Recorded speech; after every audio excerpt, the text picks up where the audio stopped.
Núcleo de Produção Braille Tipos Ampliados, Hamilton Garay.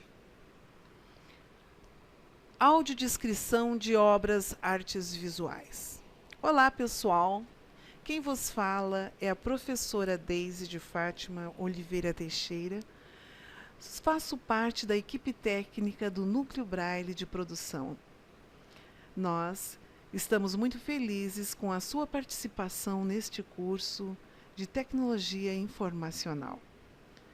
Gostaria, em primeiro momento, dar as boas-vindas a todos e estaremos juntos dentro deste curso desenvolvendo e adquirindo novos conhecimentos para serem aplicados dentro da escola para o atendimento da criança com deficiência visual. Pois bem, audiodescrição de obras de artes. Vamos, em primeiro lugar, fazer a definição, descobrir essa definição do que vem a ser uma audiodescrição. Se nós pensarmos um pouquinho só, podemos perceber que a audiodescrição ela é tão antiga quanto a cegueira.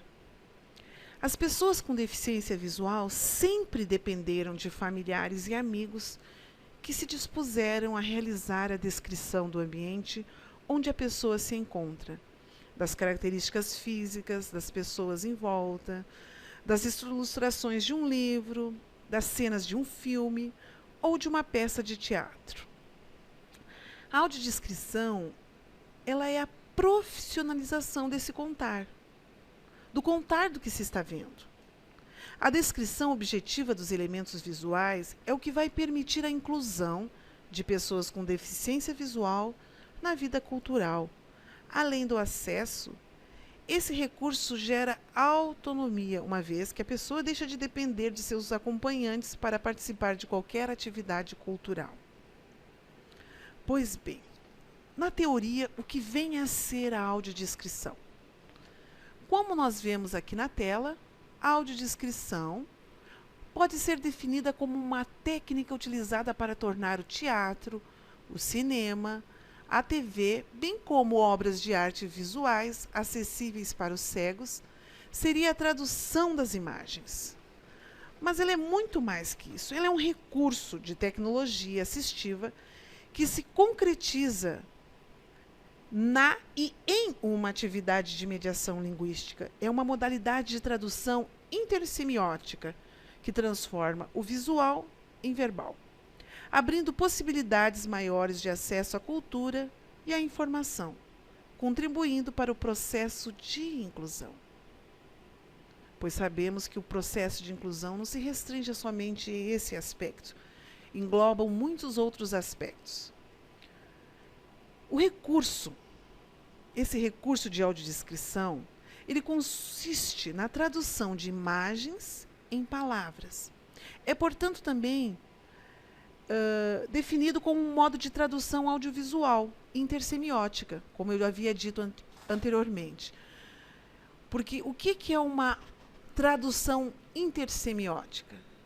É quando o signo visual é transposto para o signo verbal. Essa transposição caracteriza pela descrição objetiva de imagens que, paralelamente e em conjunto com as falas originais, permite a compreensão integral da narrativa audiovisual. Como o próprio nome diz, um conteúdo audiovisual ele é formado pelo som e pela imagem que se completam. Além de potencializar o acesso das pessoas com deficiência, isso é uma das grandes vantagens, acesso à informação, a audiodescrição facilita e amplia, potencializando o entendimento da pessoa com limitações funcionais diversas, não só a deficiência visual, a pessoa com deficiência intelectual, os idosos e até disléxicos. As formas de audiodescrição. Existem a audiodescrição em processos educacionais. Como dar-se-ia isso? Se há um processo educacional, nós temos que ver em que contexto, em que disciplina há necessidade de se audiodescrever. Pois bem, vejamos. Na escola, se tivermos uma imagem de um mapa e nós queremos saber a rota que fez um navegador, por exemplo. O que é interessante? Em primeiro lugar, eu devo dizer em que continente estamos, o mapa, se é um mapa político, se é um mapa hidrográfico, que tipo de mapa nós estamos trabalhando e com qual finalidade e em que disciplina e em qual conteúdo está inserido este mapa. Nós temos que fazer a descrição fidedigna de todos esses fatores e descrever esta rota. Se o importante é a rota, nós descreveremos a rota. Se o importante é os locais por onde passou, somente a localização política, nós também teremos que descrever. Então, tudo vai depender do contexto em que está inserido a necessidade da audiodescrição. Pois bem, difere consideravelmente da audiodescrição em museus e exposições. Em museus e exposições, nós temos que saber quais são as obras que estão expostas, quais são as obras que estão em exibição e termos um roteiro, informações sobre essas obras e sobre os autores dessas obras. O mesmo dá-se numa exposição. Que tipo de exposição? Qual o público-alvo? O que será exposto? Qual a finalidade? O audiodescritor tem que saber todas essas informações para que ele possa fazer uma audiodescrição fidedigna, mais do que fidedigna, com conhecimento embasado literalmente no que está ocorrendo. A audiodescrição em teatro e dança. Essa se dá presencialmente. Por que presencialmente? No teatro ainda poderia ser gravado, mas, como a cena se dá no momento, ela tem que ser simultânea. Então, há que ter uma acuidade visual, um conhecimento prévio de toda a obra a ser exibida no teatro, ou melhor dizendo, encenada no teatro. Como é o figurino, como está o cenário, qual o movimento que faz o ator, se ele está à frente, se está atrás do protagonista, se ele entra, se ele abre, se ele senta, como é a cadeira, se há alguma diferença. Por isso é necessário conhecer toda a obra e delimitar anteriormente um roteiro. Fazer um escaneamento visual anterior. Geralmente no teatro e na dança é explicado anteriormente, antes de começar a peça, é explicado alguns detalhes sobre a exibição que vai se dar em seguida. A audiodescrição em filmes, vídeos e documentários. Nós teremos a oportunidade neste curso ainda de verificar alguns links que darão direto no YouTube para que vocês vejam filmes que já foram preparados por audiodescritores de alguns estados brasileiros, Ceará, Minas Gerais, dentre outros, universitários e voluntários também que já fizeram este trabalho.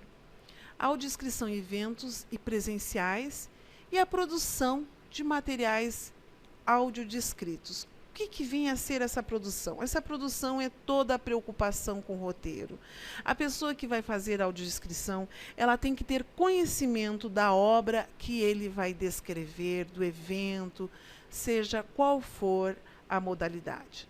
As modalidades de comunicação. Existem modalidades como a audiodescrição gravada, a audiodescrição ao vivo ensaiada, a audiodescrição simultânea e a audiodescrição em filmes estrangeiros não dublados. Vamos voltar na audiodescrição gravada. No que caracteriza essa audiodescrição? Para a produção da audiodescrição gravada, o processo ele se dá em algumas etapas. Em primeiro lugar, nós temos que estudar o roteiro. Um audiodescritor roteirista especializado estuda a obra a ser descrita e produz um roteiro com textos a serem narrados. A criação do roteiro é um trabalho delicado e subjetivo que deve seguir padrões e técnicas internacionais estabelecidas em países onde a audiodescrição já está normatizada. As falas audiodescritas acontecem entre a fala dos áudios do filme, nos momentos de silêncio. Então, para que haja no roteiro a indicação exata de onde cada fala deve ser encaixada no áudio original do filme, é necessário que o audiodescritor trabalhe a partir de uma cópia do filme com timecode aparente, referência de tempo que sincroniza o áudio e o vídeo. Se o roteiro for realizado por mais de um audiodescritor, roteirista, caso de trabalho realizado com prazo curto, um revisor especializado deverá uniformizar a linguagem e o vocabulário, para que não haja discrepância, porque cada um tem uma característica. Outra etapa são os ensaios e ajustes. Depois do roteiro pronto, o ator, audiodescritor, deverá ensaiar a colocação das falas narradas nos locais previamente escolhidos. Este é o momento onde ocorrem pequenos ajustes de tempo ou a troca de uma palavra por outra para que a descrição adequada. Outra etapa, a gravação. Com o roteiro pronto e já tendo ensaiado, o autor audiodescritor entra em um estúdio, acompanhado de um diretor de gravação e do técnico em gravação, para executar a gravação das descrições contidas no roteiro. E a outra etapa é a sincronização. O arquivo de áudio extra contendo audiodescrição é editado e mixado na banda sonora original do filme ou programa, no caso da televisão e do DVD, e por meio de um canal extra de áudio, no caso do cinema. O arquivo de som é transmitido para fones de ouvido para que essas informações complementem o som original do filme. Nós poderemos ver isso depois num filme que está linkado para que a gente assista e perceba todas essas etapas e vocês verifiquem como isto ocorre na prática. Bom, vamos passar agora por uma outra modalidade que chama-se audiodescrição ao vivo ensaiada. Ela pode ser feita ao vivo. O que quer dizer isso? Na presença, no momento em que o fato ocorre. Esta forma é mais adequada em festivais de cinema, peças de teatro, espetáculos de dança, óperas e manifestações artísticas em geral. Na audiodescrição ao vivo ensaiada, a preparação das falas da audiodescrição é feita na mesma forma que na audiodescrição gravada, porém, nesse caso, o autor audiodescritor executa ao vivo a narração. As duas primeiras etapas, estudo e roteiro, ensaios e ajustes, são idênticas às da audiodescrição gravada. Aí nós vamos para uma outra etapa da audiodescrição ensaiada, a execução feita ao vivo. A execução da audiodescrição, ao mesmo tempo em que a obra é exibida, exige um planejamento prévio. Nesse tipo de audiodescrição, feita em cinemas e teatros, o equipamento utilizado é o mesmo que o da tradução simultânea. Os atores audiodescritores ficam em cabines narrando nos microfones e o som é transmitido para os usuários através de fones. Somente a pessoa que está com fone vai ouvir, não atrapalhando os demais. A sessão de filme ou peça transcorre normalmente, sem interferência para o restante do público. O som original do filme ou da peça é captado pelo usuário da audiodescrição pelo próprio sistema de som da sala de cinema ou voz dos atores no palco, e o conteúdo audiodescrito pelo fone de ouvido. Então, nos momentos em que a cena ninguém fala e que está em silêncio, o audiodescritor entra com a descrição da cena e do momento do que está acontecendo. Vamos passar agora para a audiodescrição simultânea. Nessa forma, o audiodescritor não tem conhecimento prévio da obra a ser descrita. Por isso, não tem como se fazer um roteiro, nem possibilidade de ensaio. Esta forma é a única possível em produtos que são transmitidos ao vivo.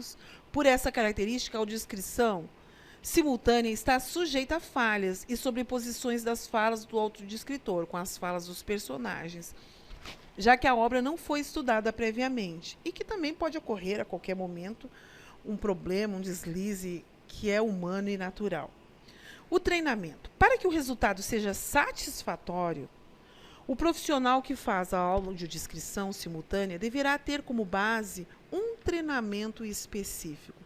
Aí a necessidade de curso, uma pessoa que tenha uma boa dicção, um bom conhecimento, não digo um conhecimento teórico, mas que tenha uma boa visão de mundo, uma pessoa que esteja antenada no que acontece ao seu redor, que esteja sempre atualizada. Passemos agora para a última modalidade, que é a audiodescrição em filmes estrangeiros não dublados. Quando o produto é o estrangeiro e não está dublado, é necessário que os atores audiodescritores realizem também a leitura interpretada dos diálogos do filme. Prestem atenção. Leitura interpretada dos diálogos do filme, traduzidos para o português. Esse serviço não caracteriza uma dublagem, porque a leitura interpretada não se sobrepõe completamente à voz original dos personagens. O espectador escuta o diálogo original, porém em forma de voice-over. Houve também a leitura interpretada dos diálogos, juntamente com a audiodescrição das cenas. Essa interpretação dos diálogos deve ser feita de forma a acompanhar sutilmente o ânimo da cena e dos personagens, mas sempre em tom mais baixo e discreto. A preparação do roteiro, ensaio e ajustes é similar da audiodescrição gravada. Pois bem, passemos agora para a audiodescrição de obras de arte, que é o que nós estamos aqui trabalhando, e vamos nos ater mais no nosso trabalho para que a gente possa auxiliar os professores de educação artística e também os professores de história, geografia, de matemática, que nos livros seguidamente vêm obras de grandes cineastas, de grandes artistas plásticos, de grandes escultores. E essas obras, elas permeiam textos e permeiam também a observação de um professor de matemática ao ensinar as formas. Pois bem, nós temos à nossa frente uma tela que é intitulada Abapuru, de Tarsila do Amaral. Eu gostaria que vocês observassem bem esta tela e pensassem em alguns instantes de como vocês a descreveriam para o aluno. Nós estamos pensando uma aula de artes, em que o professor vai apresentar para a turma o Abapuru de Tarsila do Amaral e vai pedir uma releitura desta obra. Geralmente é isso que os professores de artes fazem nas escolas, mas isso é uma suposição. Bem, você vai fazer uma análise. Em primeiro lugar, você tem que descrever esta obra para esse aluno. Já estou dizendo que é o nome da obra, ela é intitulada Abapuru, de Tarsila do Amaral. Mas como eu farei essa autodescrição? Vou fazer agora a descrição desta imagem para que o aluno tenha conhecimento da obra. Abapuru é uma pintura óleo sobre tela, com 85 centímetros de altura por 73 centímetros de largura. Está localizada no Museu de Arte Latino-Americana de Buenos Aires, Malba, na Argentina. É datada de 1928 e é considerada símbolo do movimento modernista brasileiro. Esta é uma obra, uma técnica de pintura de Tarsila do Amaral, uma pintura em óleo sobre tela e cores vivas. Sua técnica de pintura mais usada é a pintura lisa com influências do modelo legeriano, técnica de estética fora do padrão. Teve também influências do cubismo, formas geométricas nas pinturas. Agora eu vou descrever o que o quadro representa, o que ele apresenta, esta obra. O quadro ele apresenta uma figura solitária, monstruosas, pés imensos, sentada numa planície verde, o braço dobrado num joelho, a mão sustentando a peso de pena da cabecinha minúscula. Em frente, um cactus explodindo em uma enorme flor. Ao fundo, o céu azul e o sol, um círculo amarelo entre a figura e o cactus, de cor esverdeada.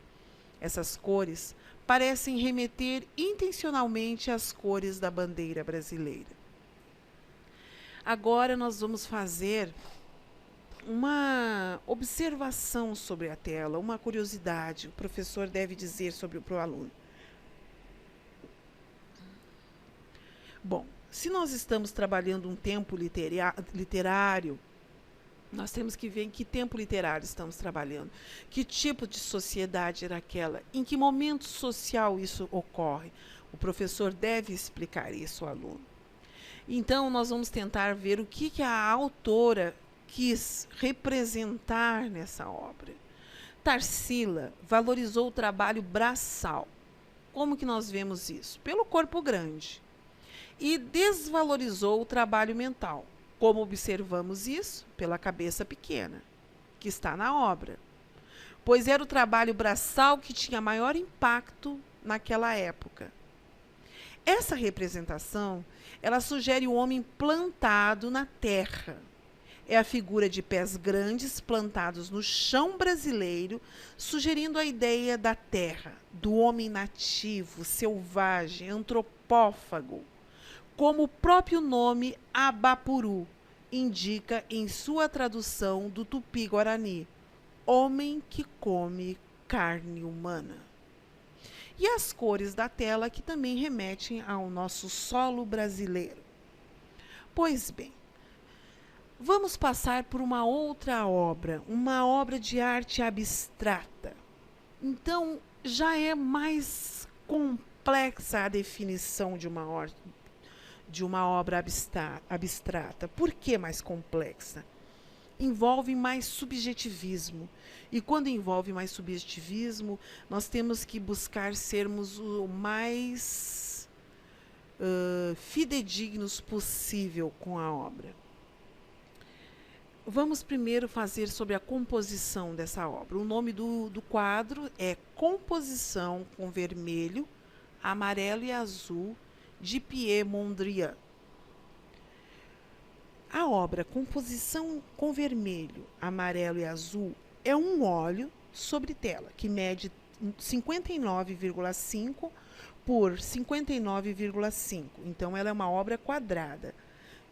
E pertence a Hagas, que mantém esta obra no Museu Esker, localizado em Haia, na Holanda. A tela ela é um quadrado perfeito.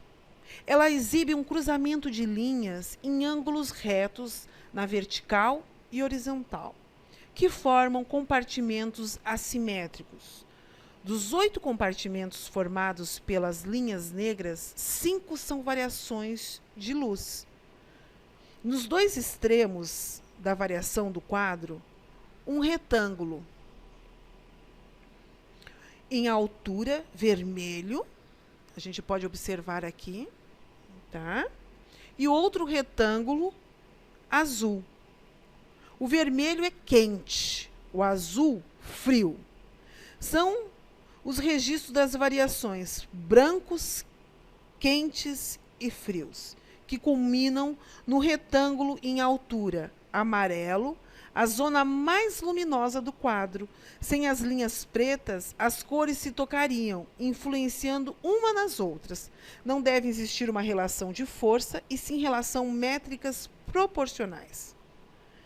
Pieter Cornelius Mondrian, ele é um artista plástico holandês, fundador do neoplasticismo, movimento que se organiza em torno da necessidade de clareza, certeza e ordem. Tem como propósito central encontrar uma nova forma de expressão plástica, liberta de sugestões representativas e compostas a partir de elementos mínimos. O estilo artístico de Mondrian se caracteriza pelo trabalho com obras abstratas geométricas, principalmente trabalhando com formatos retangulares nas cores primárias: vermelho, azul, branco, preto e amarelo, que Mondrian considerava como as cores elementares do universo.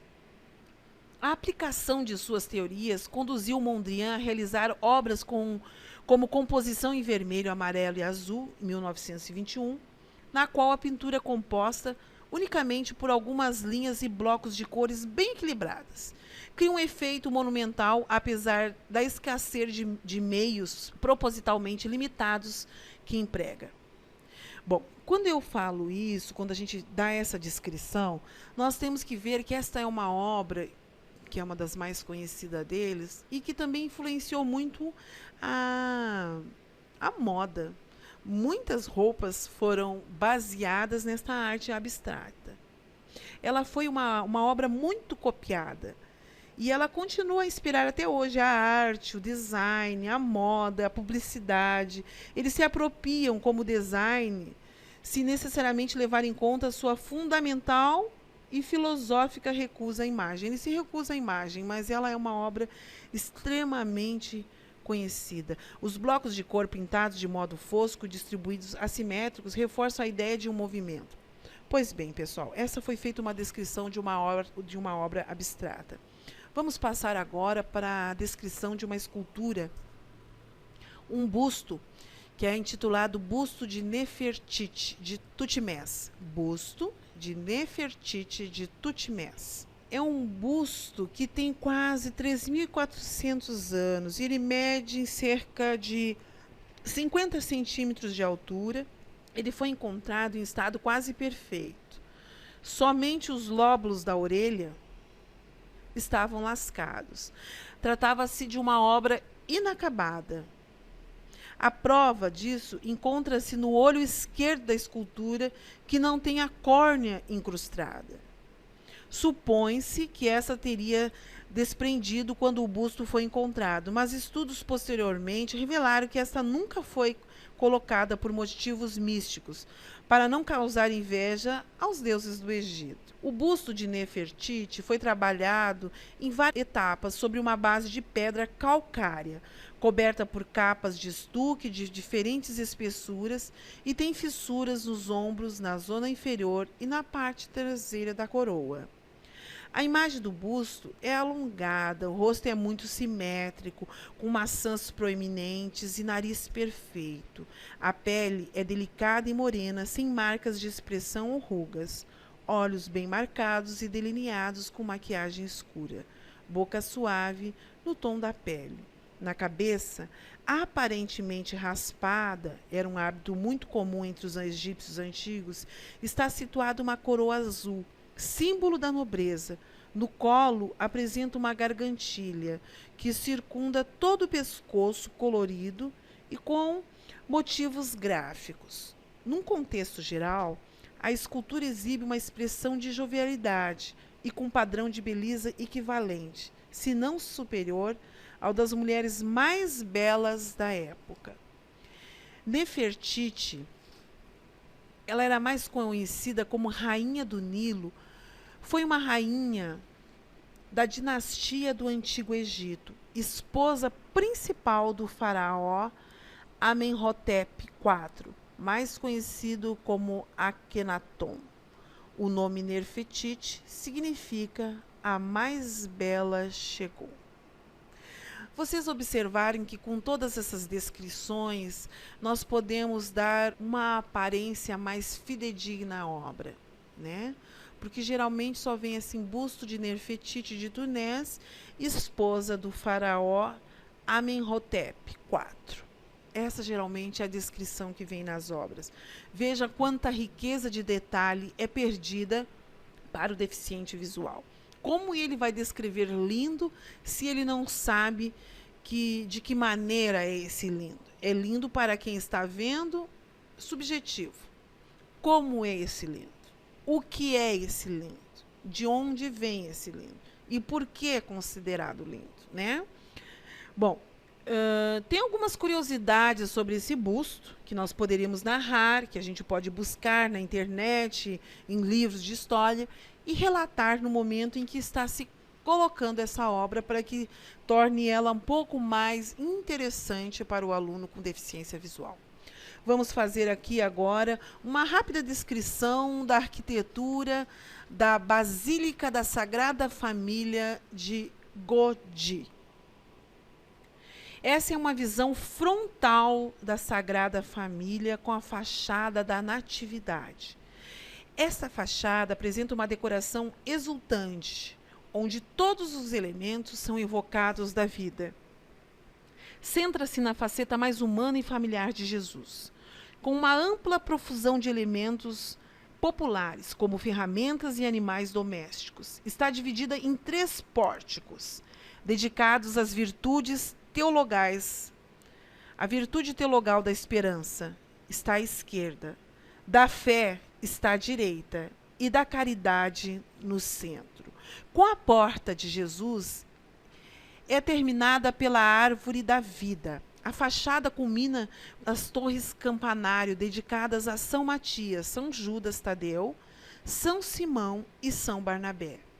Os pórticos estão separados por 2 grandes colunas, a de José, entre o pórtico da Esperança e o da Caridade, e a de Maria, entre o pórtico da Caridade e o da Fé. Na base das colunas está representada uma tartaruga, uma de terra e uma de mar, como símbolo do inalterável do tempo.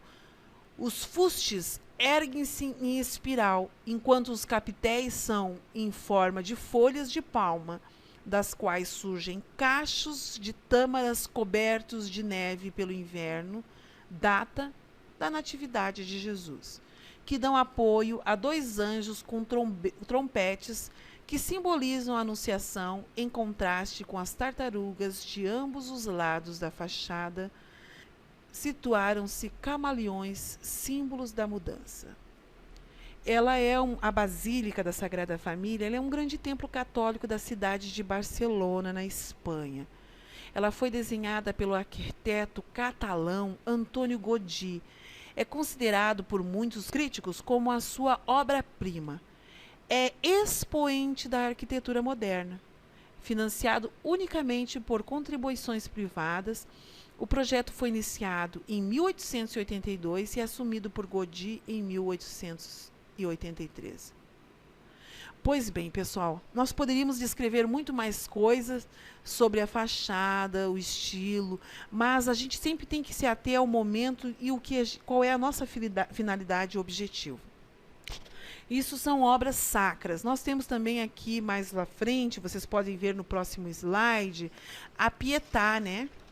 Nós podemos ver a Pietà de Michelangelo, que é uma obra conhecidíssima no mundo inteiro, é uma escultura em mármore, Carrara, branco, polido como um marfim, no seu tamanho original de 174 centímetros de altura por 195 centímetros de largura. A Virgem Maria, ela está segurando o Filho Jesus morto nos braços. A escultura está harmonizada com a figura horizontal do Cristo, estendido sobre os joelhos da mãe, como que inserido entre suas amplas vestes, com a figura vertical de Maria. A imagem de Jesus foi composta dentro da limitação do corpo da Virgem. As proposições do Cristo foram alteradas. Ele é menor que a Virgem Maria. Está contido em seu manto como se representasse uma espécie de ligação entre mãe e filho. Na expressão do Cristo, não se observa uma representação da morte, mas sim a fisionomia de um homem abandonado, mas sereno. A fisionomia da Virgem Maria é extremamente jovem e calma. A polidez do mármore realça sua beleza e doçura. Traz no seu semblante uma expressão nobre de resignação. O peito da Virgem Maria traz uma faixa atravessada com a assinatura de Michelangelo.